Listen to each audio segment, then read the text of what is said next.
Apakah konsep hypergrace itu sesat menurut Alkitab? Dalam beberapa tahun terakhir, muncul sebuah ajaran yang disebut sebagai hypergrace, atau kasih karunia yang berlebihan.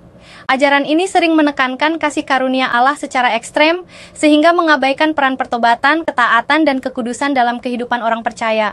Untuk menjawab apakah konsep ini sesat atau tidak, kita perlu mengujinya dengan terang firman Tuhan. Pengertian konsep hypergrace. Istilah hypergrace tidak ditemukan dalam Alkitab, melainkan merupakan istilah modern yang digunakan untuk menggambarkan ajaran yang menekankan bahwa karena kasih karunia Allah begitu besar, maka dosa-dosa orang percaya di masa lalu, sekarang, dan masa depan sudah diampuni sepenuhnya, sehingga tidak perlu lagi bertobat atau mengakui dosa. Beberapa pengajar hypergrace juga menyatakan bahwa Allah tidak lagi menegur orang percaya, dan perbuatan dosa tidak akan memengaruhi relasi kita dengan Tuhan. Ajaran ini seringkali terdengar menarik karena mengangkat kasih Allah, namun berpotensi menyesatkan jika tidak seimbang dengan kebenaran firman.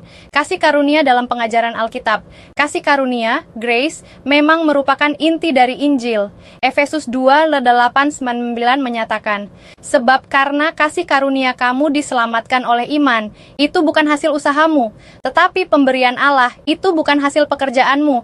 Jangan ada orang yang memegahkan diri. Ini berarti keselamatan adalah anugerah, bukan hasil usaha manusia. Namun, Alkitab juga mengajarkan bahwa kasih karunia tidak boleh dijadikan alasan untuk hidup dalam dosa. Roma 6:1-2 dengan tegas berkata, bolehkah kita bertekun dalam dosa, supaya semakin bertambah kasih karunia itu? Sekali-kali tidak. Bahaya ajaran hypergrace. Bahaya utama dari hypergrace adalah sikap permisif terhadap dosa. Ketika seseorang percaya bahwa semua dosa masa depan sudah diampuni tanpa perlu pertobatan, maka ia dapat kehilangan kepekaan terhadap dosa dan menganggap remeh kekudusan. Ini bertentangan dengan Ibrani 12:14 yang berkata, berusahalah hidup damai dengan semua orang, dan kejarlah kekudusan, sebab tanpa kekudusan tidak seorang pun akan melihat Tuhan. Selain itu, ajaran ini dapat membuat orang tidak bertumbuh dalam ketaatan. Padahal, Yesus sendiri berkata dalam Yohanes 14:15, jikalau kamu mengasihi aku, kamu akan menuruti segala perintahku. Kasih karunia dan pertobatan tidak bisa dipisahkan. Kasih karunia sejati selalu membawa manusia kepada pertobatan dan kehidupan baru, bukan kepada kebebasan untuk terus berbuat dosa.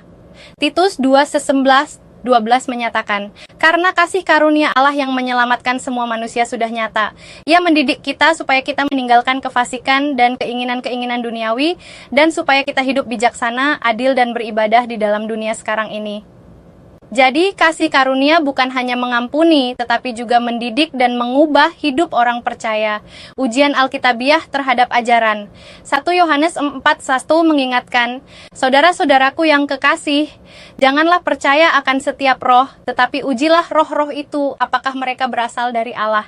Artinya, setiap ajaran harus diuji berdasarkan Alkitab. Jika ada ajaran yang mengurangi pentingnya pertobatan, kekudusan, dan ketaatan, maka ajaran tersebut bertentangan dengan keseluruhan kesaksian firman Tuhan. Kesimpulan, konsep hypergrace ketika dipahami secara ekstrem bertentangan dengan ajaran Alkitab.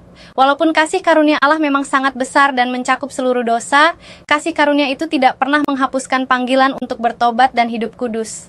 Kasih karunia sejati justru memampukan kita untuk meninggalkan dosa dan hidup sesuai kehendak Allah. Oleh karena itu, ajaran hypergrace yang menolak pertobatan dan ketaatan dapat dikategorikan sebagai ajaran yang menyimpang atau sesat menurut Alkitab.